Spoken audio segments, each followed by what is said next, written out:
A paz do Senhor, aqui é o irmão Felipe. Estamos aqui mais uma vez juntos com os irmãos para podermos continuar o nosso estudo sobre a carta aos Efésios. Nós estamos todas as semanas aqui juntos, refletindo um pouco, né? E vendo o que o Senhor nos fala nesse texto. Eu sei que o Senhor vai falar com você. Irmãos, tem outros estudos em nosso canal. Dê uma olhada lá em outras playlists que a gente deixou organizado no nosso canal sobre o estudo do Sermão do Monte, Sermão Profético, sobre o livro, a Epístola Universal de 1 João e sobre o livro de Daniel. E agora estamos, juntamente com os irmãos, estudando a Epístola do Apóstolo Paulo aos Efésios. Vamos continuar de onde nós paramos, versículo 17, capítulo 1, versículo 17. Efésios, capítulo 1, versículo 17. Para que o Deus de nosso Senhor Jesus Cristo, o Pai da glória, vos dê em seu conhecimento o espírito de sabedoria e de revelação, tendo iluminado os olhos do vosso entendimento, para que saibais qual seja a esperança da sua vocação, e quais as riquezas da glória da sua herança nos santos, e qual a sobreexcelente grandeza do seu poder sobre nós, os que cremos, segundo a operação da força do seu poder, que manifestou em Cristo, ressuscitando-o dos mortos e pondo-o à sua direita nos céus, acima de todo principado e poder, potestade e domínio, e de todo nome que se nomeia não só neste século, mas também no vindouro. E sujeitou todas as coisas a seus pés, e sobre todas as coisas o constituiu como cabeça da igreja, que é o seu corpo, a plenitude daquele que cumpre tudo em todos. Né? Ok? Vamos lá? Versículo 17. Para que o Deus de nosso Senhor Jesus Cristo, o Pai da glória, nós já fizemos essa observação no vídeo passado, gostaria que os irmãos voltassem lá, sobre o Deus de nosso Senhor Jesus Cristo, que é Deus Pai, vos dê em seu conhecimento o espírito de sabedoria e de revelação. Aqui nós sublinhamos duas partes desse texto para meditar com os irmãos. Primeiro, vos dê em seu conhecimento. Na versão NVI e na versão King James, pelo menos as versões que eu tenho aqui, pode talvez ter sido atualizado, vem com uma fala diferente. Na versão que eu tenho aqui diz assim: lhes dê espírito de revelação e de sabedoria no pleno conhecimento dele. Então eu frisei na versão NVI a expressão no pleno conhecimento dele. E na versão Almeida eu frisei em seu conhecimento. Porque esse conhecimento aqui, essa fala se refere claramente a Deus Pai, né? O pleno conhecimento que Deus Pai tem, né? Ou o conhecimento dele, na sua sabedoria, na sua onisciência, né? No seu conhecimento, ele nos dá. Ou seja, da forma poderosa e sábia como Deus sabe agir. No seu conhecimento, ele nos dá o espírito de sabedoria e de revelação. Né? Agora, que espírito é esse? Alguns estudiosos vão dizer que Deus nos dê, né? Na verdade a expressão não é nos dá, não, é nos dê. Nos dê é no sentido de Paulo estar orando para que Deus venha a dar este espírito. Então, alguns estudiosos vão dizer que é o Espírito Santo, que ele vai dar o Espírito Santo. Fica meio contraditório, porque Paulo está escrevendo aos Efésios, a uma igreja de crentes salvos, de salvos em Cristo Jesus, a uma comunidade de santos em Cristo Jesus.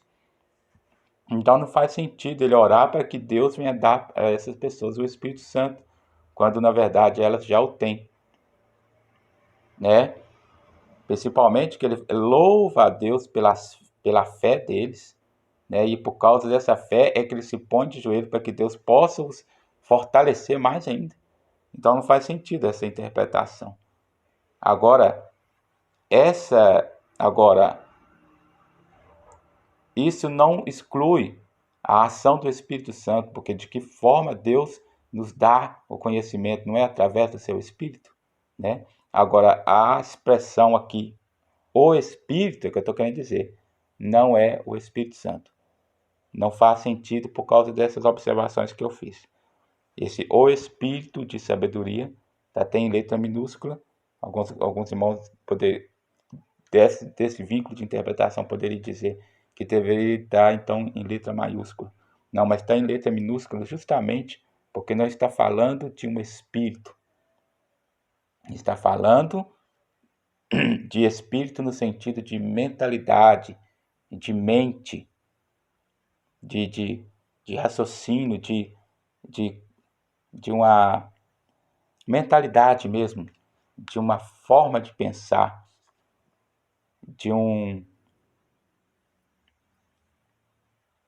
Então a expressão em seu conhecimento ou pleno conhecimento dele, claramente se refere ao conhecimento de Deus. Agora a expressão o Espírito pode se referir a um conhecimento espiritual, a uma mente aguçada pelo Espírito Santo, com capacidade para discernir as coisas. Por isso fala sobre revelação, saber como agir ou proceder. Por isso fala de sabedoria. No caso, como nos mostra o versículo 18, né? Para saber sobre a esperança da vossa vocação, ou sobre riquezas da glória da sua herança nos santos. Ou seja, uma mente aguçada para poder discernir essas riquezas, né? Essa esperança da vocação, né? Quem é chamado, que a palavra vocação é chamado, quem é chamado, ele é chamado com a esperança de algo. Quando ele é chamado, tem um objetivo pelo qual ele é chamado. Ninguém é chamado para nada.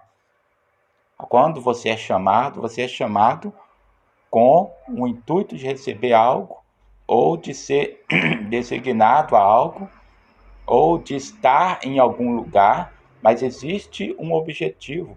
Esse objetivo é a esperança da vocação. Então, para que você possa saber sobre a esperança da vocação e possa conhecer as riquezas da glória da sua herança nos santos, é que Deus te dá uma mente aguçada para saber sobre para saber sobre como agir ou proceder, para discernir as coisas. Então, esse espírito de revelação aqui é a mente aguçada, é uma mente com discernimento, é uma mentalidade, uma forma de pensar, uma forma de pensar, uma forma de raciocinar com discernimento. Com discernimento. Então, você pode traduzir a palavra espírito aqui como uma mentalidade, como uma forma de pensar com discernimento. A gente vive em um mundo onde a maioria das pessoas vivem uma forma de pensar, uma forma de raciocinar sem discernimento. Elas vivem uma vida sem discernimento. Então, a palavra um espírito de revelação é um espírito de discernimento. O que é revelação nesse sentido aqui próprio, né? No sentido do contexto dessa fala de Efésios, a não ser você discernir a vontade de Deus, discernir o que está dizendo aqui, discernir a esperança da sua vocação, discernir as riquezas da glória da sua herança nos santos. E ele vai dizer mais no versículo discernir a sobreexcelente grandeza do seu poder sobre nós, os que cremos, discernir e ter e ter sabedoria. Ao discernir, você adquire sabedoria. Então você adquire uma mente sábia, um raciocínio sábio. E ou seja, então, de revelação e de sabedoria. Aí, como eu dizia que essa forma de pensar não exclui a ação do Espírito Santo. Por quê? Porque aí vem o versículo 18. Né? O texto vai complementar o versículo 17. O versículo 18 vai complementar o texto do versículo 17. Quando ele diz, no versículo 17, Espírito de sabedoria e de revelação, no versículo 18 ele vai, tendo iluminado os vossos olhos do vosso entendimento, ou tendo iluminado os olhos do vosso entendimento, né? Então, ou seja, é iluminando a nossa mente, lançando luz sobre a nossa mente, tirando todas as trevas do saber equivocado, carnal das filosofias humanas, nos dando clareza de raciocínio segundo a vontade de Deus, mostrando-nos, né, como diz lá o Salmo 119, lâmpada para os meus pés é a tua palavra e luz para os meus caminhos. Quando o cristão está estudando a palavra de Deus, se aprofundando na palavra de Deus, a palavra de Deus, o Espírito Santo lança luz sobre a mente dele, para que ele possa entender o que Deus quer falar ali, o que Deus quer dizer ali, e possa ter uma vida de discernimento, né? Então, quando o apóstolo Paulo, ele via a fé dos irmãos, né? Lá, ele via o amor dos irmãos, né? Lá que é dito no versículo 15, pelo que ouvindo eu também a fé que entre vós há no Senhor Jesus e o vosso amor para com todos os santos, ele passa a orar para que Deus possa abrir os olhos desses irmãos em Efésios e eles possam começar a entender com profundidade, né, aquela vocação pela qual eles foram chamados, né, a esperança, né, ou seja, porque quando você é chamado e você não entende o objetivo do seu chamado, você tende talvez até a abandonar o seu chamado.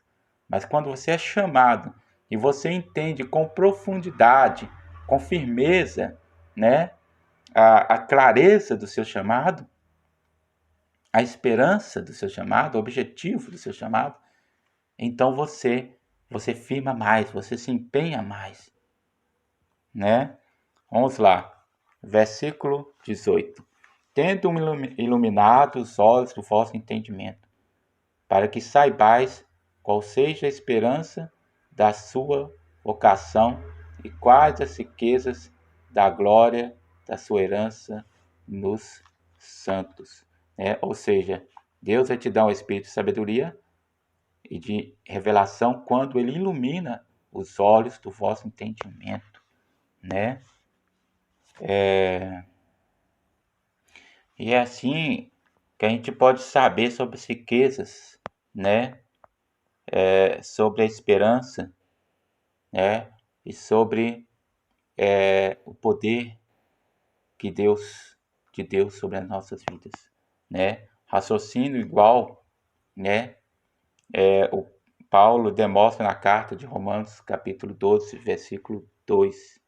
E não conformeis com este mundo, mas transformai-vos pela renovação do vosso entendimento. Ou seja, ele fala aqui algo parecido com o que ele falou lá em Efésios, quando ele diz que Deus nos dá espírito de sabedoria e de revelação quando Ele ilumina as nossas mentes, né? Então aqui ele diz aqui, ó, não vos conformeis com este mundo, mas transformai-vos pela renovação do vosso entendimento. Quando a mente ela muda, ela é transformada, ela é renovada pelo entendimento trazido a nós pelo Espírito Santo, né? Aí Paulo vai dizer, tendo iluminado os olhos do vosso entendimento, para que vocês possam saber sobre a esperança da vossa vocação, sobre as riquezas, né? Sobre as riquezas da glória da sua herança no santo. Ou seja, é igual o versículo 2 de Romanos 12, porque diz assim, transformai pela renovação do vosso entendimento, para que experimenteis qual seja a boa, agradável e perfeita vontade de Deus. Ou seja, é igual nesse sentido. No sentido de que somente com a mente iluminada por Deus, quando Deus tira de nossa mente todas as trevas que impedem com que nós consigamos entender o que Deus tem para nós, o que Deus tem preparado, revelado, né, e nos dado através da nossa vocação, através do chamado que Deus nos chamou para a salvação, para a eleição, né, para a predestinação nos santos em Cristo, né? É através desse chamado, né? Então, através dessa revelação que o Senhor nos dá, quando Ele nos abre o nosso entendimento para que nós possamos entender isso, é só aí que a gente consegue entender com profundidade.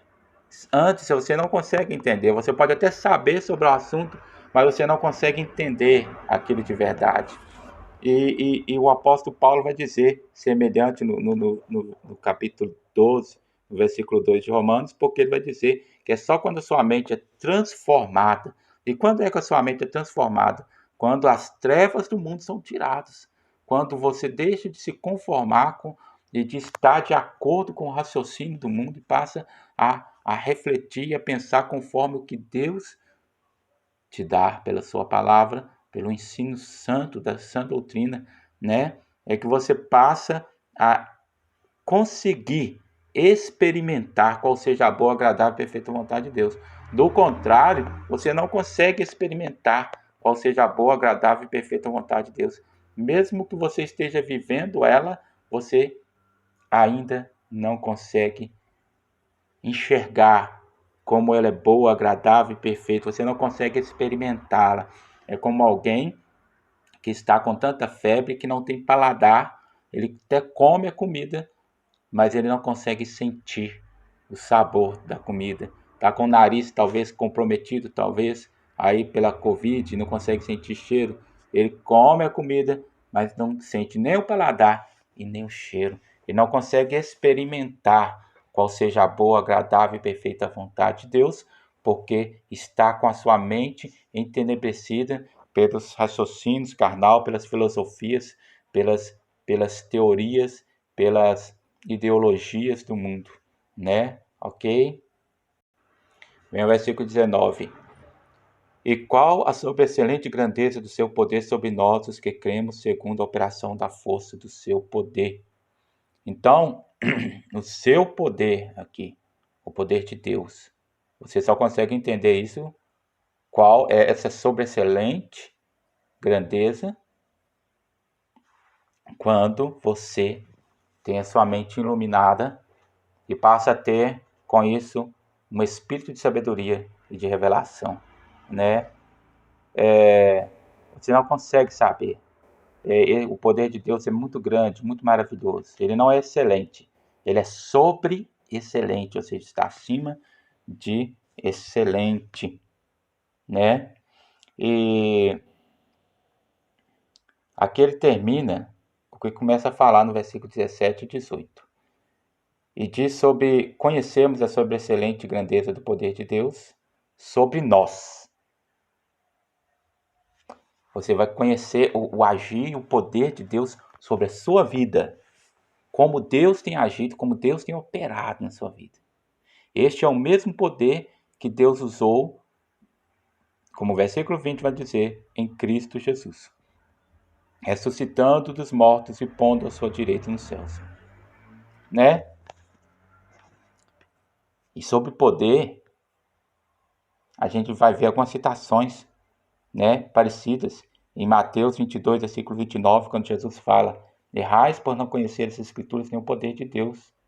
E em outro momento ele diz: o que é impossível para o homem é possível para Deus. Esse outro momento é Mateus 19, versículo 26. E Paulo também em Romanos 1, versículo 16, vai dizer: o Evangelho é o poder de Deus para a salvação. E a quem Jesus diz: errais por não conhecer as Escrituras nem o poder de Deus? Ele diz aos saduceus, um povo que dizia que não há ressurreição. Certamente eles ignoravam as Escrituras, eles ignoravam todo o Velho Testamento. onde Deus de forma muito poderosa agia. E certamente ignorava as revelações dos profetas Daniel, Ezequiel, certamente ignorava o poder de Deus na vida de outros profetas, suscitando pessoas dos mortos. Certamente ignorava o que diz lá em Gênesis sobre Enoque estar diante de Deus, sobre Elias, o que diz lá em Reis sobre Elias sendo elevado aos céus. Ou seja, esses ignoravam o poder de Deus. Eram como pessoas, alguns teólogos hoje que querem descartar toda a questão espiritual da Bíblia, relegar a Bíblia a um livro de filosofias morais e de ensinamentos morais, meramente falando, e de alegorias, né? Como se fossem essas revelações apenas alegorias e não textos claros e literais. Talvez você pode alegorizar para aprender algo, mas o que aconteceu ali foi literal, né? E para quem ele diz, o que é impossível para o homem é possível para Deus. Ele diz para os discípulos e para os apóstolos, quando eles questionaram Jesus dizendo e falando assim: Senhor, isso é impossível, quem poderá se salvar? E Jesus diz: o que é impossível para os homens é possível para Deus. E por que eles disseram isso? Porque eles viram um homem que estava apoiando-se na sua riqueza para tentar, com a sua riqueza, alcançar a vida eterna.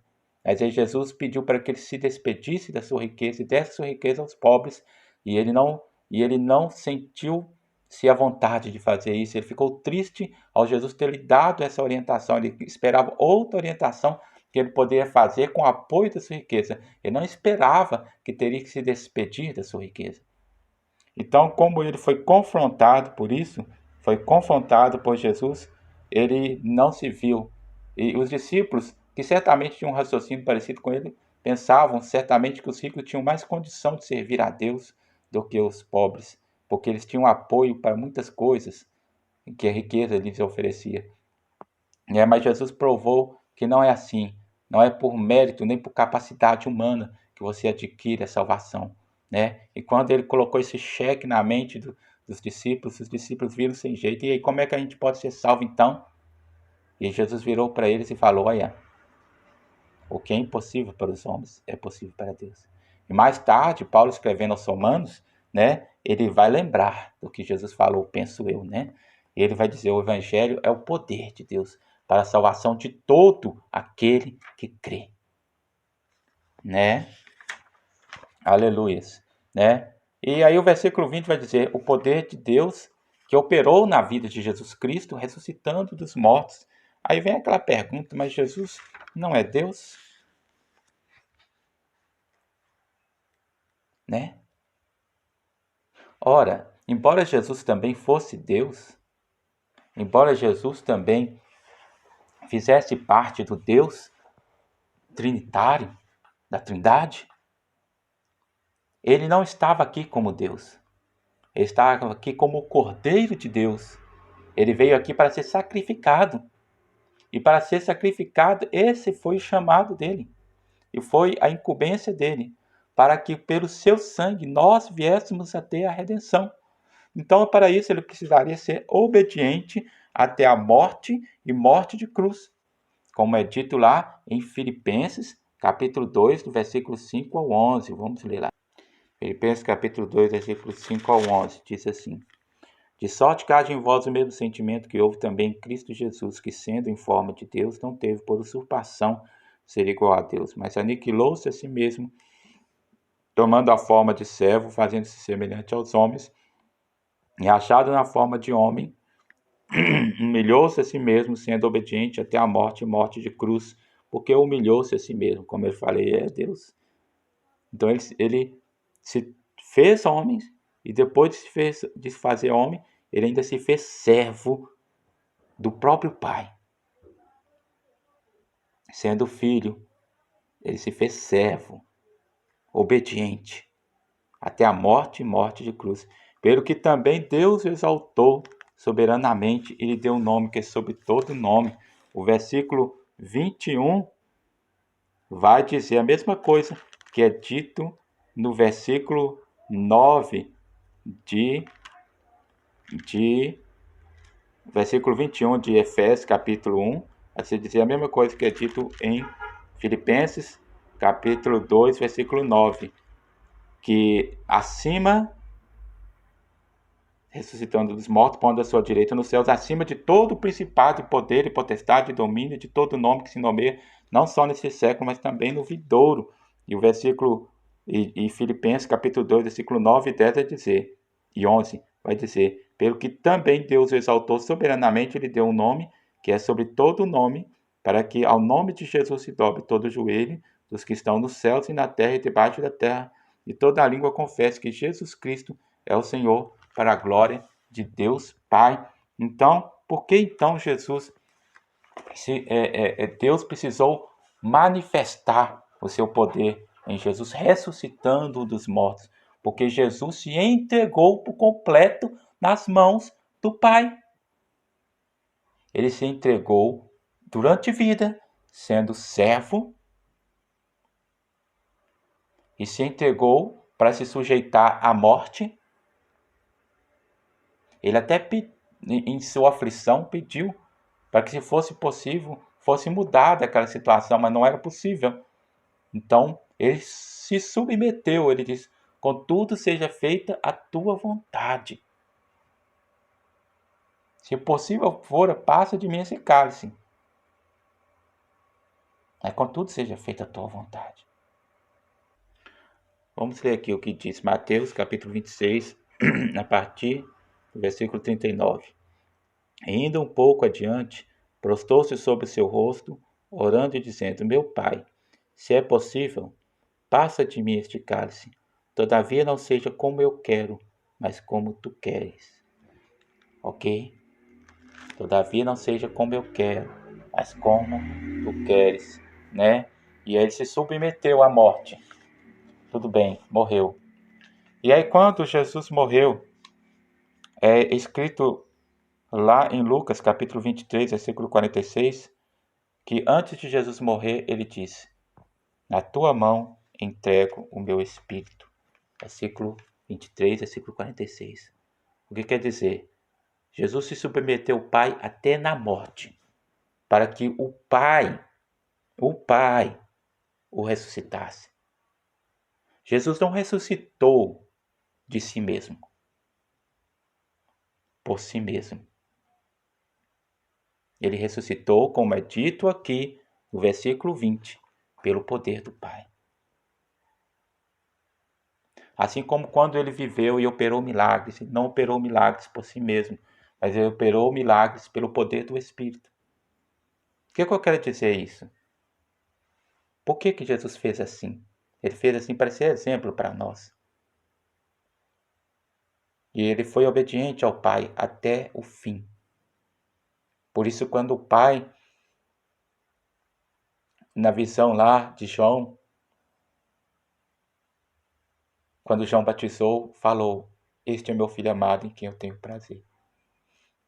E quando Jesus estava lá na festa, o Pai disse de novo, este é meu filho amado em quem eu tenho prazer.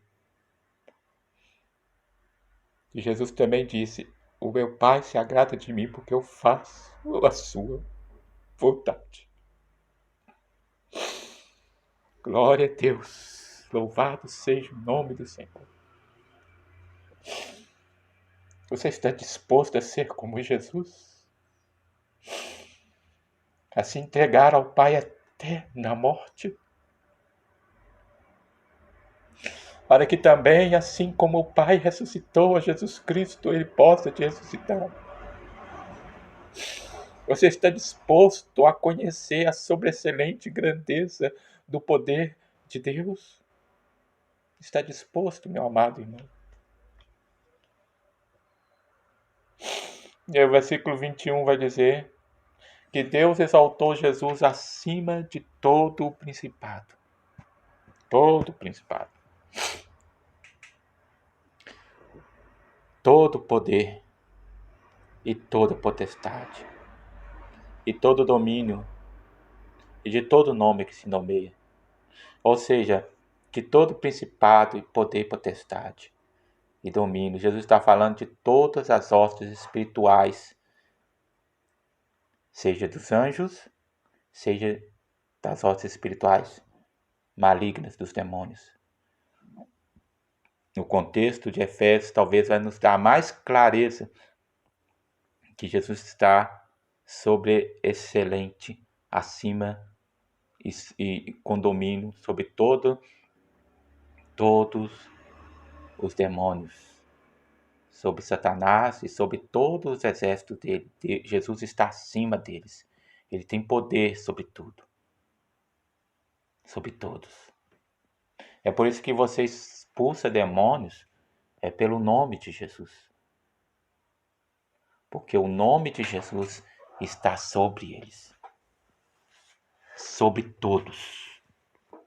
Mas não é só sobre demônios que Jesus está acima. Ele está acima sobre todo o principado. Não apenas os principados espirituais, mas também os principados, todo tipo de poder também humano,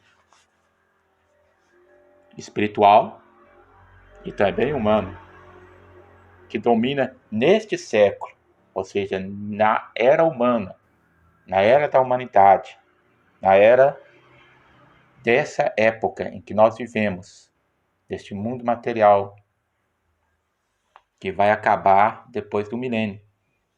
E no vindouro, ou seja, nos novos céus e na nova terra que o Senhor tem preparado para nós, né? E nos séculos e no que se aguarda na eternidade, que é incontável e a gente não consegue imaginar. E sujeitou todas as coisas a seus pés, e sobre todas as coisas constituiu como cabeça da igreja. Jesus é o cabeça da igreja, mas Jesus também está sobre todas as coisas.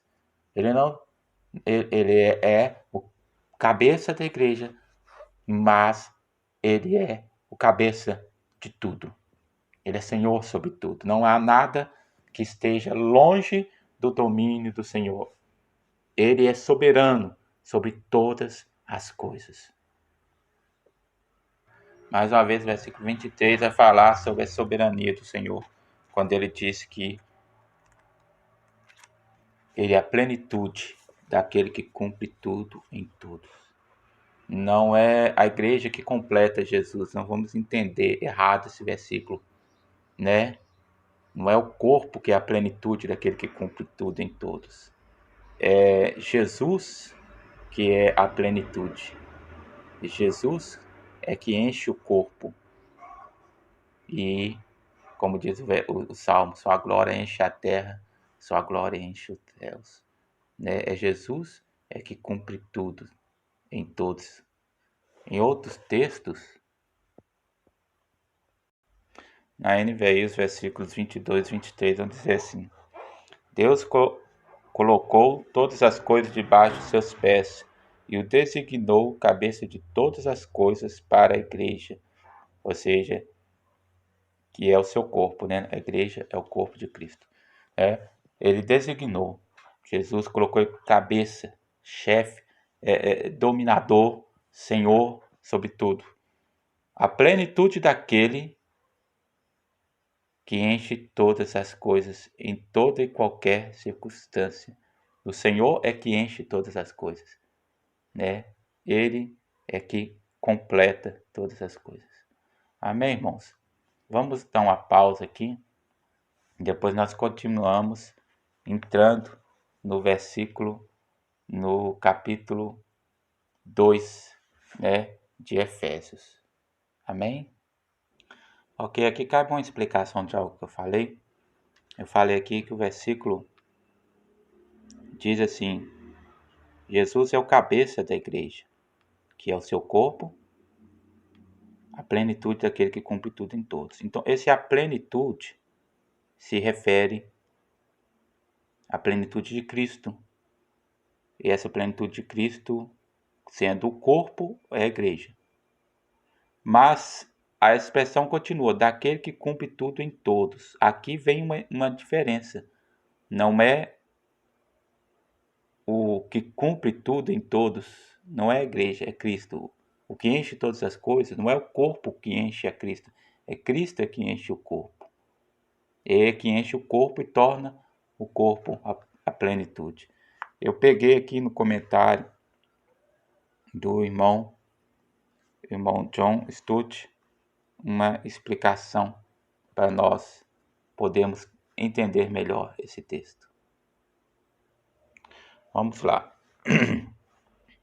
Esse versículo contém o primeiro emprego da palavra igreja em Efésios. É a primeira vez que se fala sobre a palavra igreja em Efésios. É inicialmente identificado como sendo o corpo de Cristo, depois como sendo sua plenitude. A plenitude daquele que a tudo enche em todas as coisas. A dificuldade aqui é que o substantivo plenitude, pleuroma, pode ter um significado ativo ou passivo. Ativamente significa aquilo que enche ou o conteúdo de alguma coisa. Passivamente significa aquilo que é enchido, não o conteúdo, mas sim o recipiente. Então a igreja aqui não é